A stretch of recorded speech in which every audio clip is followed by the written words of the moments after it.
오늘 함께 나누실 말씀 다니엘 3장 1절부터 우리 30절까지 말씀인데 7절까지 우리 한 절씩 교독하도록 하겠습니다.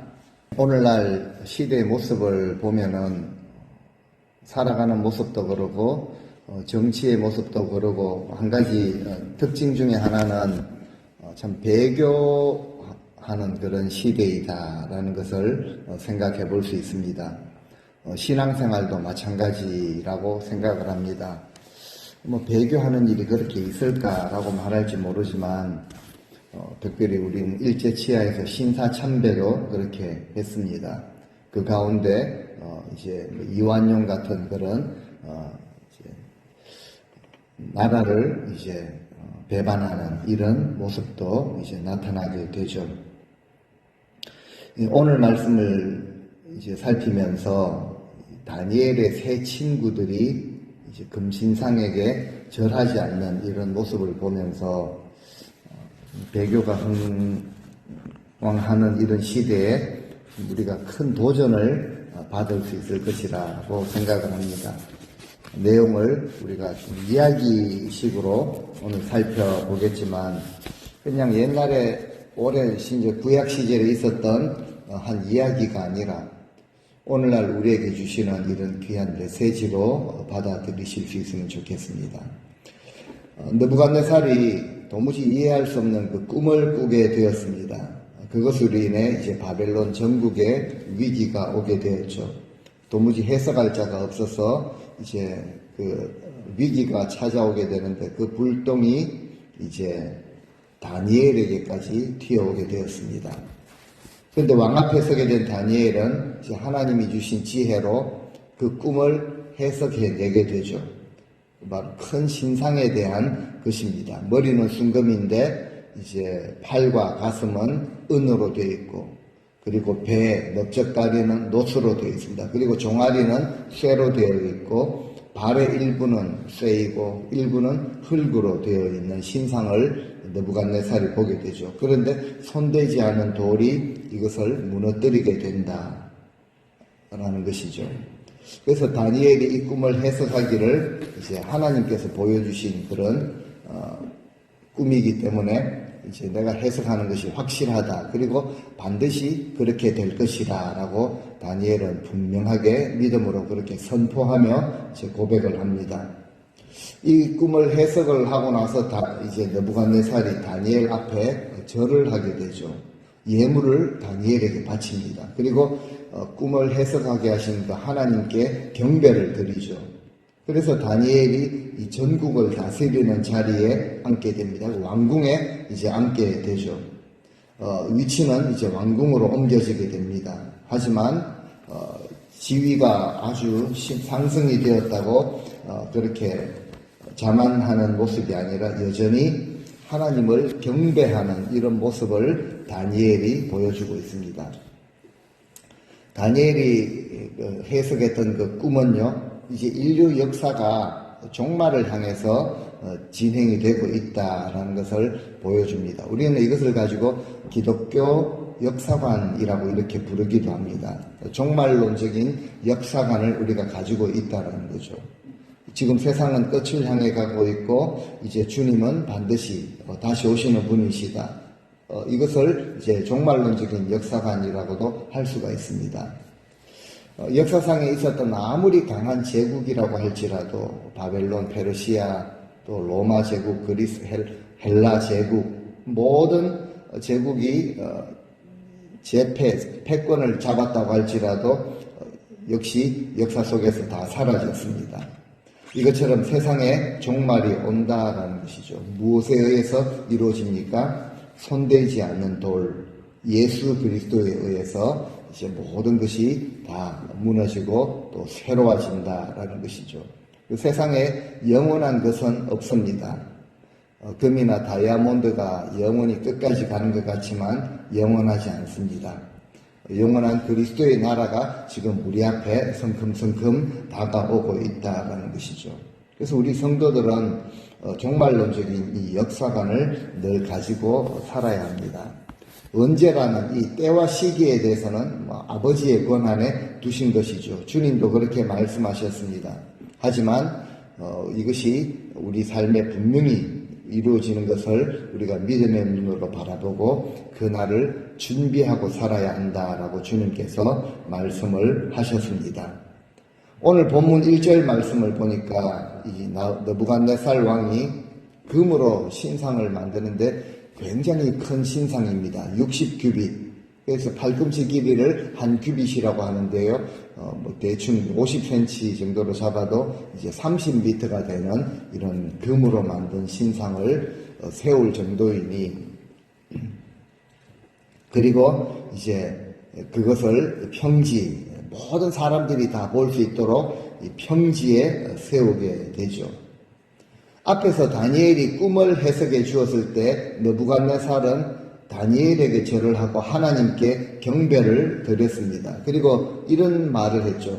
네가 믿는 신이 모든 신들 위에 참 신이다, 참 하나님이시다 라고 말을 했습니다.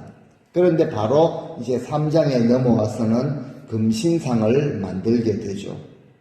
자신은 이 잠을 자지 못할 정도로 두려운 꿈을 꾸었습니다. 그런데 해석까지 받았죠. 그런데 그 사이에 그 사실을 잊어버린 것입니다. 금방 식어버렸다라는 것이죠.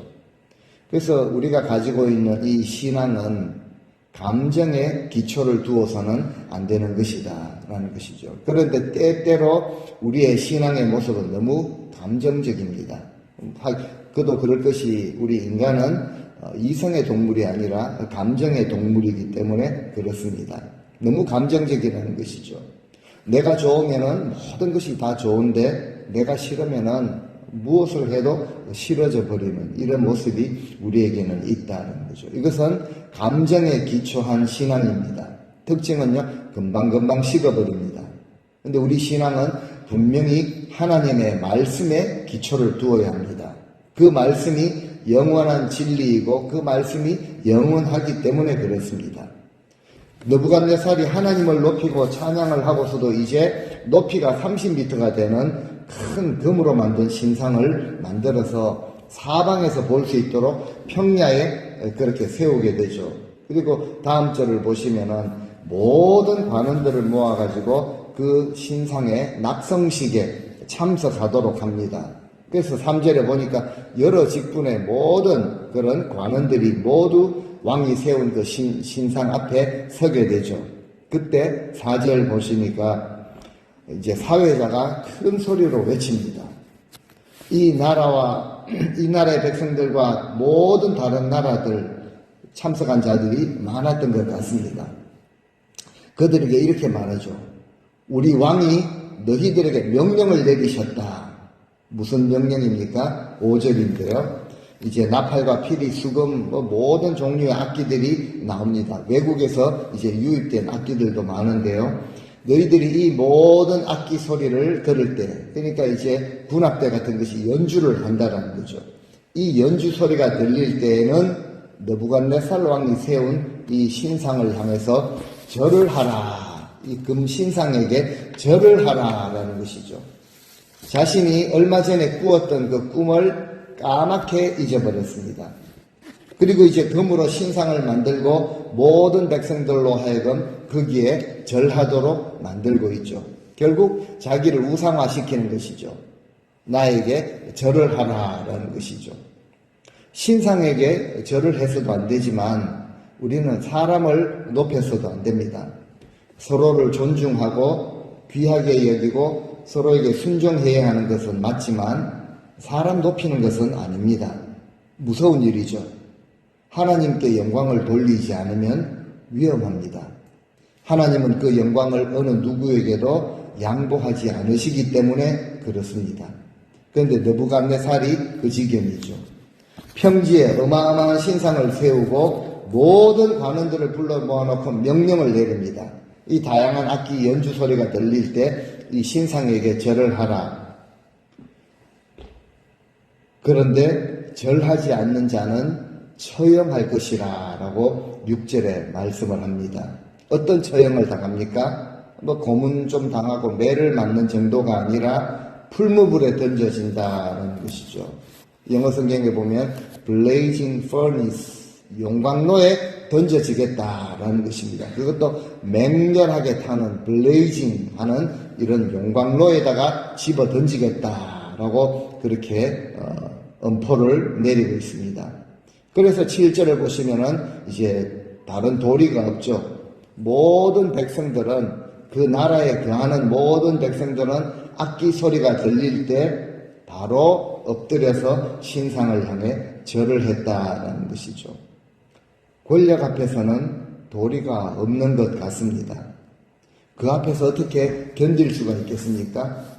용광로에 던져진다라고 하는데 누가 견딜 수가 있겠습니까?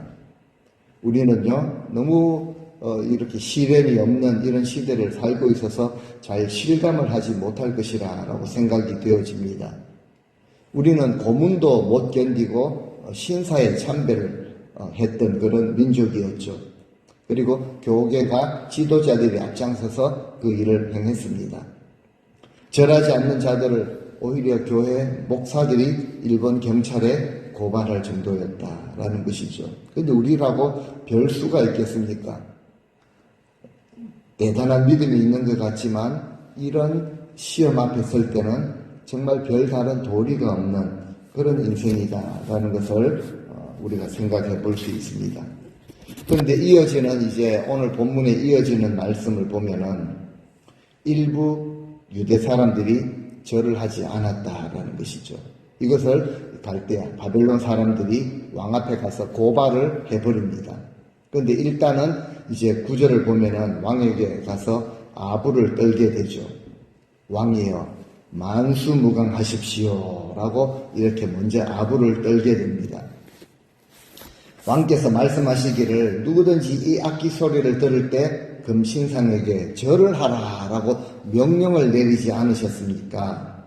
그리고 절하지 않는 자는 풀무불에 던져버리겠다라고 말씀하지 않으셨습니까? 그러니까 왕이 자기가 한 말이기 때문에 꼼짝달싹할 수 없는 것이죠.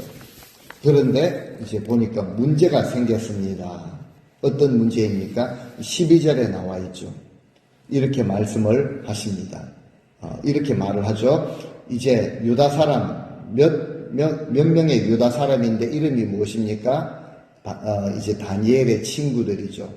사드락, 메삭, 아벤느고. 이 세 명이 왕이 세운 그 신상에게 절을 하지 않았습니다.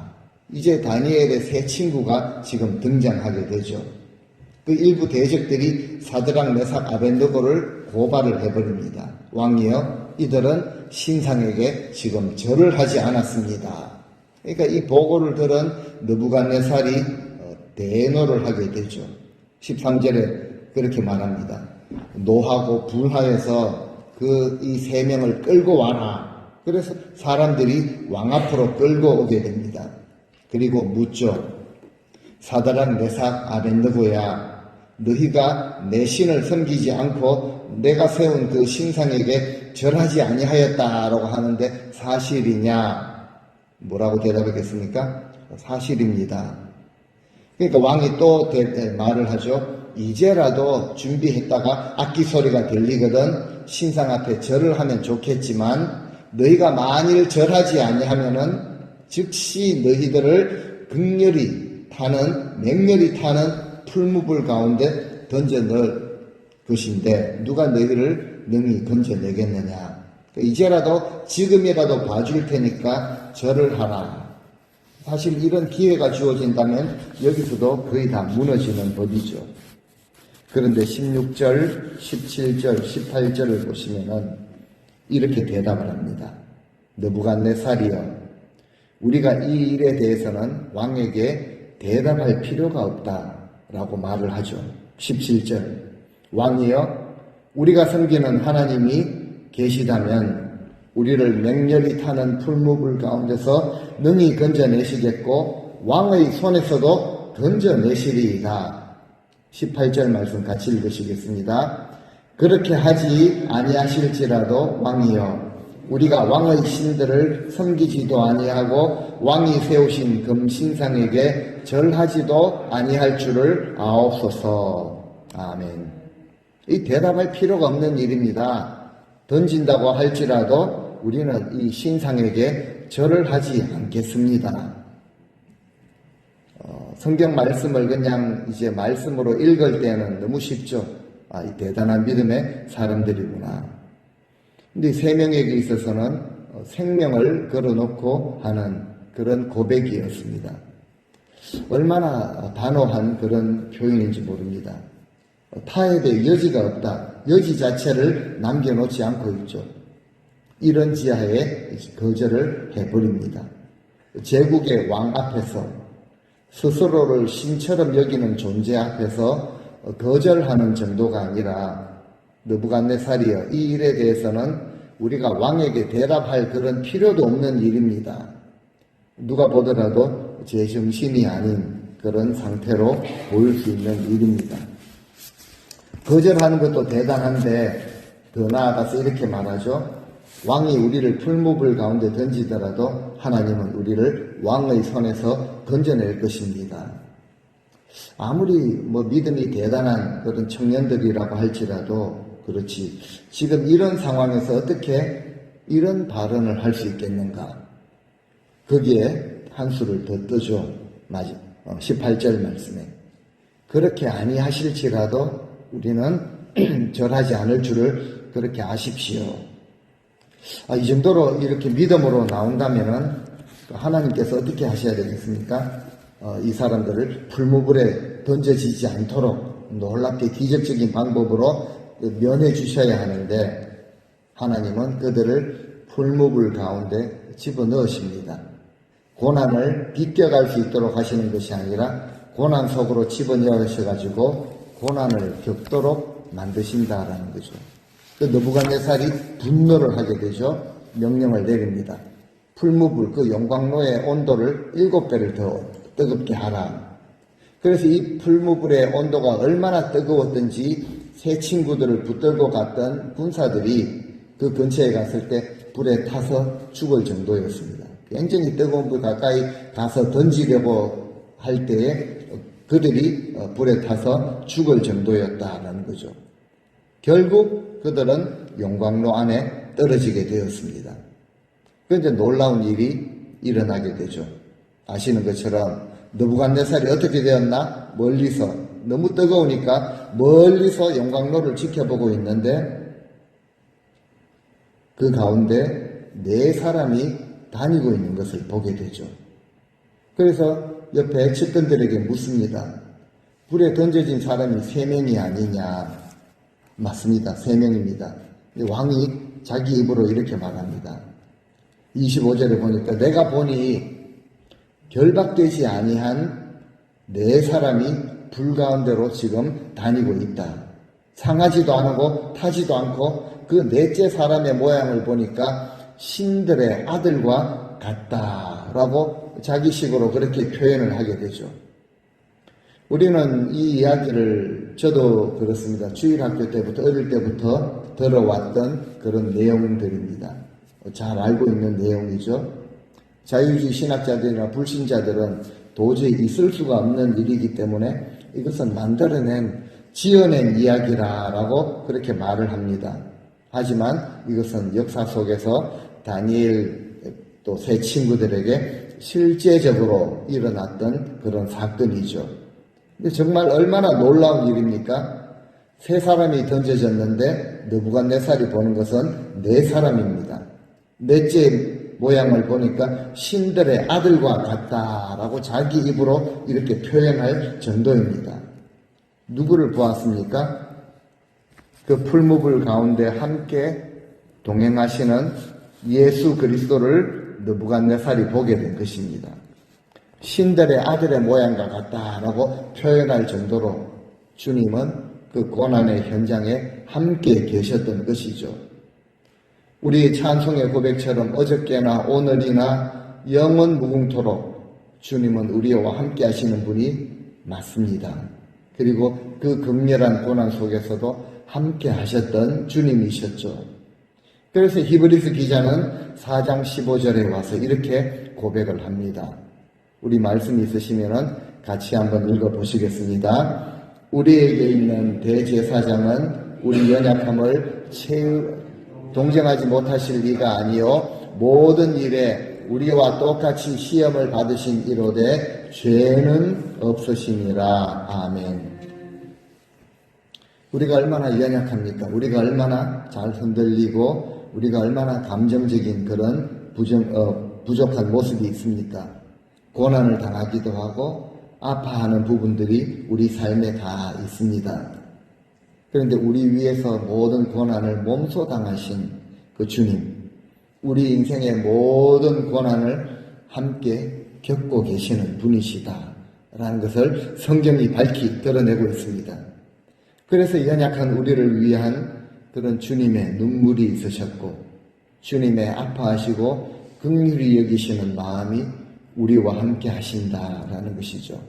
우리 위해서 자신의 몸을 들이신 분이시기 때문에 우리를 누구보다도 가장 잘 이해하시는 분이십니다. 모든 고난을 주님께서 당하셨기 때문에 지금 이 용광로와 같은 이 불꽃 속에서도 이 세 친구들의 머리카락 하나도 상하지 아니하도록 보호하시고 지키시는 것이죠. 그 광경을 느부갓네살이 목격을 하고 놀라는 정도가 아니라 또다시 큰 두려움을 경험하게 되는 것이죠. 그래서 성급하게 세 친구들을 부릅니다. 지극히 높으신 하나님의 종 사드락, 메삭, 아벤느고야 빨리 밖으로 나오너라 라고 요청을 하게 되죠. 그래서 사드락과 메삭, 아벤느고가 불 가운데서 이제 밖으로 나오게 됩니다. 주변의 모든 사람들이 볼 때 머리카락 하나 타지 않았고 옷도 타지 않았고 불에 탄 흔적이나 냄새도 없었습니다. 느부갓네살이 뭐라고 합니까? 28절에 이렇게 고백을 하죠. 같이 읽겠습니다. 느부갓네살이 말하여 이르되 사드락과 찬송할지로다. 그가 그의 천사를 보내사 자기를 의뢰하고 그들의 몸을 바쳐 왕의 명령을 거역하고 그 하나님 밖에는 다른 신을 섬기지 아니하며 그에게 절하지 아니한 종들을 구원하셨도다. 아멘. 하나님 외에 다른 신을 섬기지 않은 자들이라 라고 이방 왕, 이방 제국의 왕이 그렇게 인정을 하며 고백을 하는 것이죠. 그래서 이제 29절에 보니까 다시 조서를 내립니다. 각 백성과 모든 나라, 이 나라 안에 거하는 모든 나라와 각 언어를 말하는 자는 모두 사드락과 메삭, 아벤느고의 하나님을 찬송해야 한다. 누구든지 하나님께 경솔히 말하면은 이 높으신 하나님에 대해서 함부로 말한다면은 그 몸을 찢어야 한다. 그 집을 거름더미로 삼아야 한다. 이같이 사람을 구원할 다른 신은 없다라고 그렇게 자기 입으로 고백을 하게 되죠.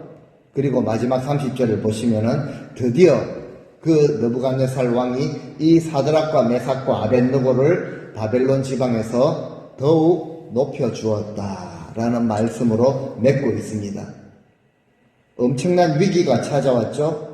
믿음을 지키고 신앙을 지키다가 엄청난 위기가 찾아왔습니다. 그런데 이 위기를 통해 가지고 하나님을 진실하게 믿는 하나님의 참된 종들이 오히려 더욱 높임을 받는 이런 계기가 되도록 하나님은 모든 일을 운행하고 계시다라는 것이죠. 하나님은 뜻을 정하고 어떤 상황에서도 믿음을 버리지 아니하고 말씀을 붙들고 지키는 자들을 그냥 내버려 두시지 않습니다.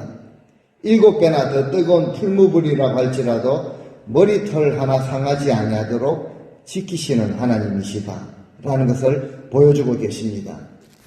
전능하신 하나님이시고 영원하신 하나님, 우리를 구원하신 하나님이시기 때문에 그렇습니다.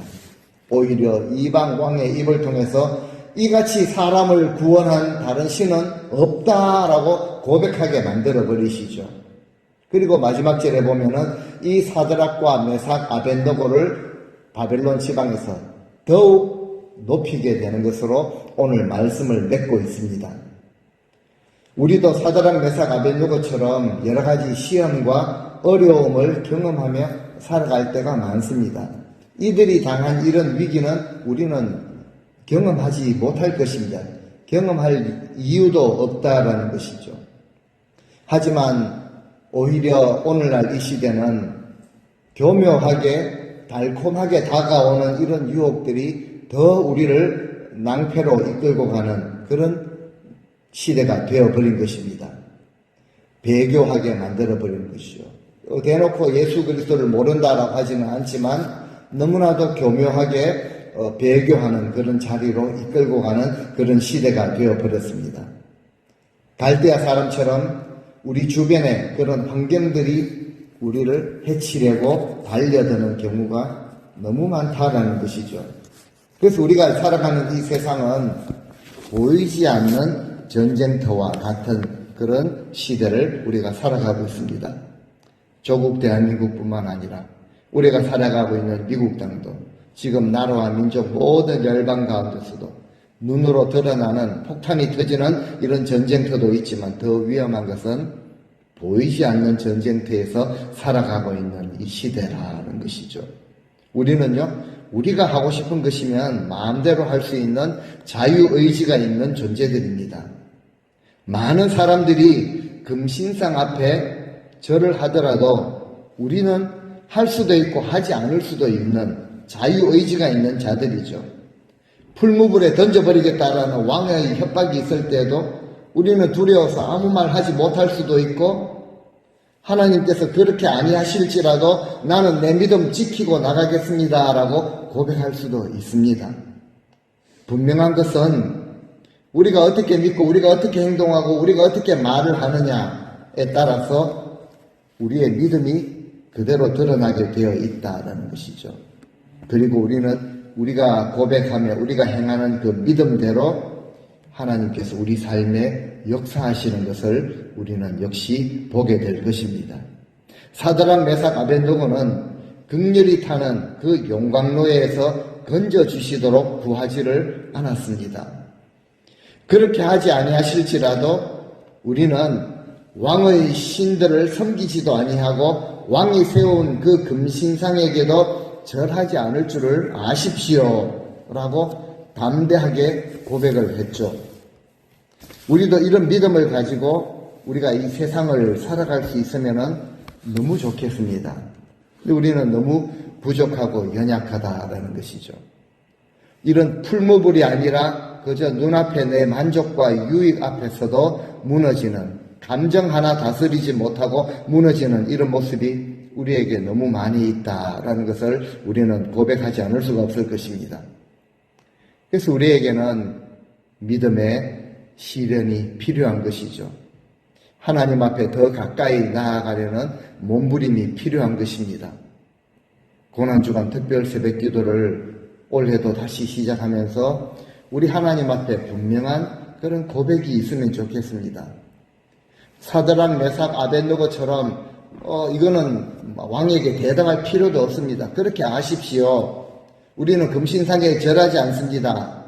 라고 담대하게 말은 하지 못한다고 할지라도 정말 우리가 소심하게 우리의 몸을 사리고 우리의 유익에 민감한 모습이 있다고 할지라도 우리는 예수 그리스도의 보혈의 은혜로 구원을 받은 자들이기 때문에 우리 주님의 이 은혜를 그저 눈앞의 유익이나 감정 따위로 배반하지 아니하고 배교하지 아니하고 주님을 믿는 믿음을 우리의 입술로 고백하며 작은 시련 앞에서도 우리의 믿음을 지키려는 이런 몸부림이 우리에게 필요하다는 것이죠.